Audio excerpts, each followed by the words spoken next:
So, what's going on, guys? This is Brian Pickowitz here, BP Fitness, and I have the top 5 diet myths that you're following that are slowing down your progress. So number 1 is the idea of bad foods. So most people, when they start a diet, they look at their diet and what they're typically eating, and they say, I'm going to cut out, bread and pasta or different carbohydrate sources, and they think that that's going to lead them to lose weight. And the truth is it will if you're thinking of it that way. But the thing is there's no such thing as bad foods. So bread and pasta aren't bad for you as long as you're controlling the amount of them you're eating. The problem with most people, though, is that they'll have a piece of bread and they'll have 2 pieces of cheese on it and mayonnaise, and they'll also have pasta with cheese and sausage and all these different things that add calories to them. But the truth is if you're controlling the amount of them you're eating and you're looking at their proportions as far as keeping it so you're eating 1 serving or 2 servings, there's nothing wrong with eating things like bread or pasta, especially if they're whole grain and they have a lot of fiber with them. So I think that if you keep things like this in your diet, it's going to help you long term because it's going to be easier for you to stick to it and follow through.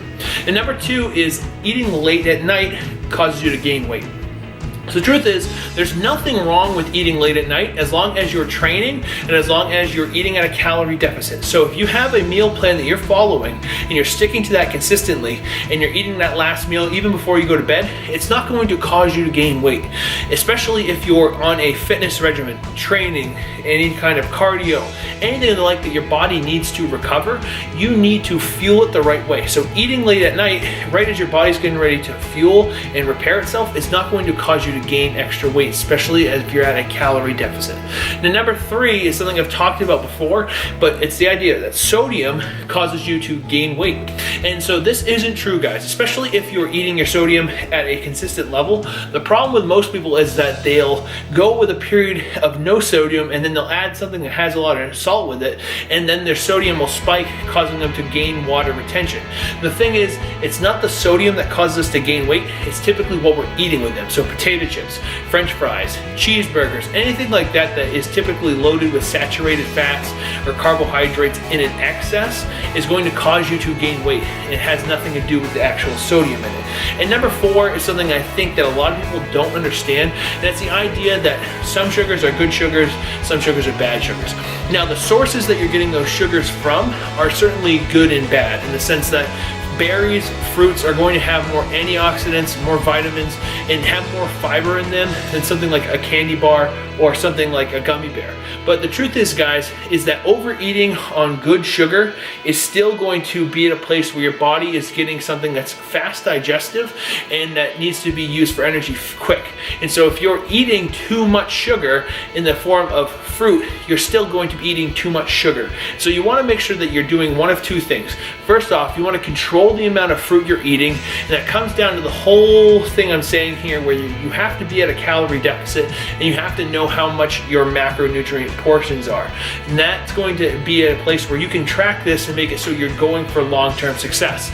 And the second part of it is you need to portion it out at a time where you needed the energy the most. So maybe it's right before you go to work. Maybe you have a really intense job. Maybe you can have fruit in the morning, or maybe it's before you go to work out or after you go to work out. So you have something to fuel your workout and you have something to help you recover fast. Those 2 things are going to make it so if you are eating sugar, it's going to be helping you a little bit more. And now the last thing is that eating healthy is going to make you lose weight. So you want to be eating things that are good for you. You want to be eating things that are going to be advocating for good health. So lean protein that is low in fat, and carbohydrate sources that are high in fiber, like sweet potatoes that have a lot of vitamin and potassium, oatmeal that's very fibrous and gets to your body but also helps fuel your body for the rest of the day.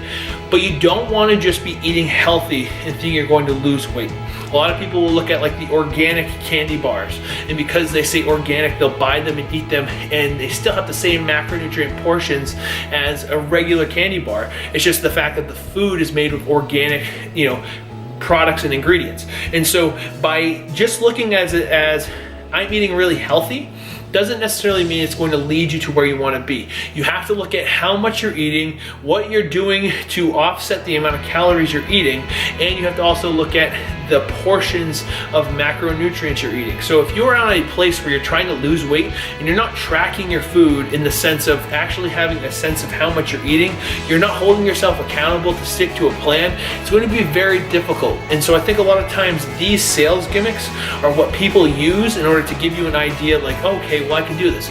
And sure, if you think that, you know, cutting out bread and going low sodium and doing those things, if it's easy for you and you find that it makes it so that you can stick to it, all the more power to you. But the thing is that you do not have to make this a massive lifestyle change in order for you to get great results. My clients all exist in a plane where I give them their macros, I give them a program that goes with it, but I teach them what they're trying to do. And so I think if you're looking at all these principles, for you, if you're trying to lose weight, trying to transform your life in 2017, going into the summer, whatever your goals are, looking at it in the case and saying, if I can piece this together and control certain things, so maybe you start off by saying, I'm going to, you know, track my food for one day using an app, or I'm just gonna go do 30 minutes of cardio for 2 days a week, and I'm gonna start, you know, making better choices. Maybe I'm going to prep my food.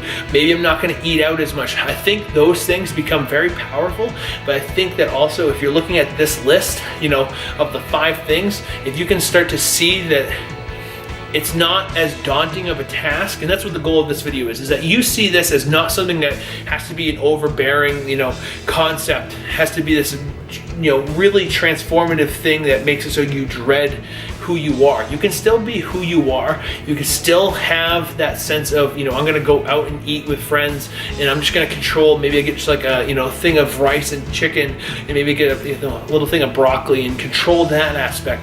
But if you're looking at it and saying like, I have to make this massive change in my life in order to get to where I wanna be, you know, it might not be as far off as you think. And so that was the goal of this video. Obviously I wanted to kind of give you guys some value because I think that there's so many people who are just like, you know, here are the things that are causing you to gain weight. If you stop doing those, it's gonna stop you from gaining weight.